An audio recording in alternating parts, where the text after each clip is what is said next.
Hello everyone, my name is Jaybird and welcome back to Perceptions of the Dead. So last time we completed Jill Count's story of this game. So yep, there she is. There she is. So we're going to do the Phantom Ice Cream Truck now. The Phantom Ice Cream Truck. Follow a denizen of the border between life and death as he answers a call to rescue a missing child. We're gonna play that. Sounds pretty good. The Phantom Ice Cream Truck. Woo! A glance around reveals an empty street, and I take a moment of solitude to adjust to my layers. It does little to stave off the biting wind. Okay. I clench and unclench my fingers with a deep-rooted ire. Okay. I am not being paid well enough for this shit. The Acolyte. Then again, I never am. This was the second night since I had started this assignment. The couple had hired me to bring back their son.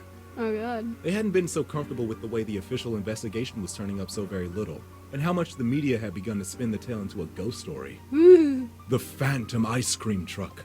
Wait, no. They hadn't been so comfortable with the way I the like official how it repeats investigation was that. turning up so very little, and how much the media had begun to spin the tale into a ghost story. That's the wrong spelling of tail, you fucking idiots! It's not tail as in what's on a dog, it's tail as in a fairy tale with an E! Not fairy tale the anime, fairy tale as in the genre! The Phantom Ice Cream Truck. Woo! What a mouthful. A You're a messy mouthful. case, too. That's what she said. The police's initial involvement Messy had been case. straightforward. Messy case. Oh god, kill me. The first child had fell off the map like the earth had swallowed him whole. Right off the street, according to witnesses. No one saw a thing. No reliable witness heard anything either. No unfamiliar cars or people. No unfamiliar sounds. Hi, Clover. You want ups? You want up? Okay, never mind. One moment he was in front of his parents' home, the next he was gone. Clover, you want up? You want uppy? You want up? You want to sit up on my chair? You want up on my chair? Yeah? Come on. You can Yay, puppy! Hi, Clover. You're so warm and fluffy. Oh. Strange, but there could be plenty explanations for such an incident. Very mundane ones. Such explanations became more unlikely when every child in the neighborhood reported hearing ice cream truck music right around the time of the disappearance. Oh god, that's so creepy. Of course, without a single adult able to corroborate this mysterious music, the children's testimony was quickly dismissed. Children don't lie. Well, I mean, they do, but Still creepy, right? yeah. And oh so mysterious. Oh, yes. Even more so when it happened again, Oh god. then a third time. Oh no. It was the third parents who hired me. Oh my god. I never really figured out how my clients find me. It's not like I list my number anywhere or advertise. But somehow word of mouth leads to my phone ringing, and a familiar phrase to indicate it's for business. Ya, Fatan. I seek a pact with that which should not be. I know, it's a little trippy. It's from a book I had read back in college. A friend came up with the joke as his invocation of my aid.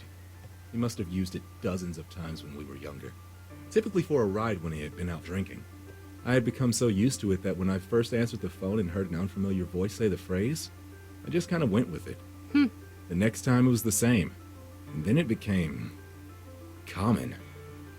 Where are you? We live in Rosterfield, Maine. The I know father. it's a long way from where I heard about you, but can you help us? No. Will you pay the price? Will you pay the blood price? Will you pay the blood price, Clover? You will pay all the doggy treats. We will pay anything if you can bring back our son.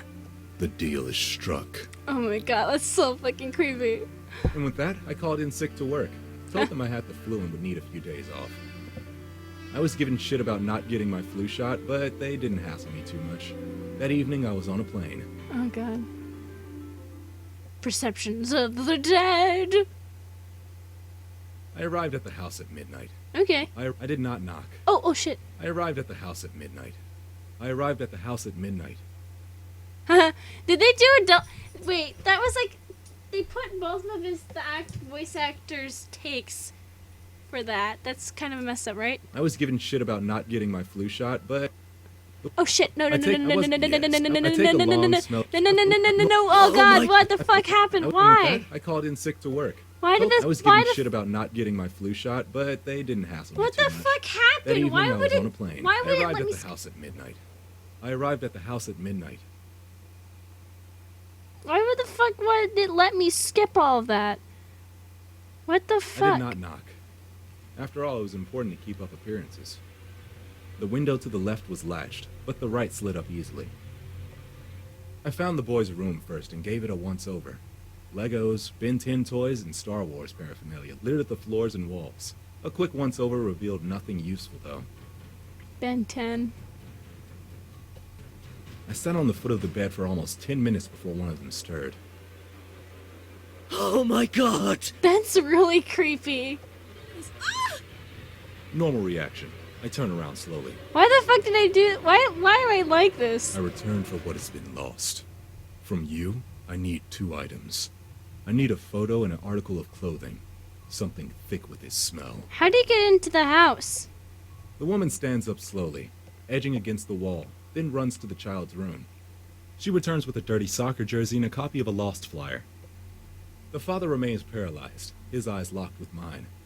Though likely, he is just staring into the shadow beneath my hood, hoping to see something there, something human, likely questioning his decision to hire me. Can you really find him? I take a long smell of the shirt, then discard it. I take a look at the photo. This time, I spend a lot longer examining it. I wasn't really some bloodhound. I couldn't track by scent, but the photo helped a lot. Now I knew what he looked like. Yes. She begins to breathe heavily, and then cries. The husband just continues to stare aghast into the hood of my cloak. With that, I begin to walk out. Behind me, I hear the father speak.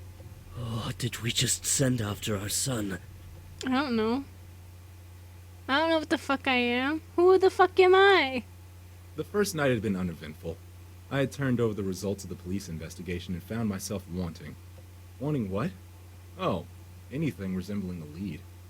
Did these people get paid to do this shit? I certainly didn't buy the superstitious who were already spreading stories about the ghostly ice cream truck. Hey, it's the Phantom ice cream truck for your information. If a ghost were going to come back, it's very unlikely they would be scooting around in an ice cream truck. Talking to children had been painfully hard. My one fortune was that my attire left me more reminiscent of a Slender Man than a child molester. So the times I was chased away from children I tried to interview were not mistaken for solicitation. Oh my god, I love that. I shuddered violently at the thought. The children provided my first real clue. They described a tune. One that sounded like the type and consistency that an ice cream truck might have. Not that ice cream trucks were common these days. Oh, they know they're common. I was a little surprised these kids even knew what one was. Ice cream trucks are still very common these days, and it's kind of weird. Like, I always hear them around my neighborhood. Some were even able to hum and whistle the tune for me. I wasn't entirely sure how to run with this info. The relevance of a single song really didn't occur to me. A small piece of the rest of the day was spent feeding myself and taking a nap as inconspicuously as possible. Okay, good to know. I had no intention of allowing anyone to see me be anything other than the creepy supernatural paranormal investigator. Okay, good to know. It's how I've always done things. Alright. You'd be surprised how quickly you can build a rep with the right look and behavior. Oh yeah, definitely. After the nap, it was back to beating the streets. I'd take your word for and it. my current predicament. Take your word for it, man. It was friggin' cold. Oh yeah. In the near distance, I watched a quartet of kids, roughly 14 or so, playing a ragged game of football. They seemed to be having a great time, but even as far away as I am, their cheers and jeers rattle my nerves. For a moment, I wish they would be quiet. As though hearing my thoughts mid-run, they stop, on cue. They stand up straight and begin to draw heavy, ragged breaths. A girl hugs the football to her chest as her eyes grow ever wider. Oh no. I test reality for a moment. I wish I had a few thousand bitcoins. It occurs to me that I should have asked for something more easily checked. At the same time, it occurs to me that I didn't silence those kids. I bite my tongue, close my eyes, and bury the nail of my thumb into the palm of my hand. I dig in as hard as I can, drawing blood as my vision blares with the colors behind my eyelids. And then, I hear it. the song playing on a pair of shitty speakers. The kind you'd hear on top of an old-timey ice cream truck. My eyes flick open as I scan the horizon. Oh god. The truck passes me, inches from clipping my shoulder, and heading straight towards the kids. No, you fucking don't! Ooh. I break into a run, and despite the trivial speed of the truck, barely manage to keep up. As the truck closes on the kids, it slows to a stop, and I finally begin to close the gap. Run on home, you kids. It's getting dark. This town isn't safe after dark. Getting dark? What is he talking about? The sun set hours ago. No sooner had the words crossed my mind when it all went black. For a few moments, I thought I had been knocked unconscious. Then my eyes began to adjust. I make out the faintest impression of light. Oh no. Oh no. This isn't good. You kids better get in. I'll get you home safe. I watch helplessly, moving through the dark like it was molasses. Shadows pass before the light as he ushers them into the truck. The truck lights blare into brilliance, and I hear the motor roar as the car begins to move forward at a pace more in keeping with a motor vehicle. I would lose it even if I were still able to move. No! No! I let out a choked cry after them. Stop! Stop! Then I stop. The second cry had no depth to its volume. While the no had echoed normally down the empty street, the scream of stop had sounded like I screamed into the middle of a very crowded room. Slowly I reach behind me, laying hands on one of my pieces of emergency equipment. The kind of stuff you don't use when you want people to think you're some manner of elder horror. I slowly bring it around, just as I feel the breath on my neck. With a whip, I crack the flare. Seeing it burn red hot through my clenched eyes, and I hear the cacophony of screams, I open them. Thousands of twisted, naked heaps of malformed, demi-human flesh writhe in the agony of the light, and as I raise it above my head, the flare burns brighter. The darkness washes away. I wheel around in place, but find myself alone back in the street. In the middle of the day, I drop the flare and try futilely to snuff it out with my boot. My little display has drawn an audience, and not so far down the street, I see my clients. Oh my god. Oh, fuck. Okay. Pretty good so far. So it's ghosts. Oh, okay. Well, guys, that's gonna be it for this episode of Perceptions of the Dead. So with that, gross. So with that being said, if you guys enjoyed this or would like to see more of this game, then leave a like down below, leave a comment down below, share with your friends, subscribe if you haven't, ring that notification bell, and remember, die safely. Bye-bye!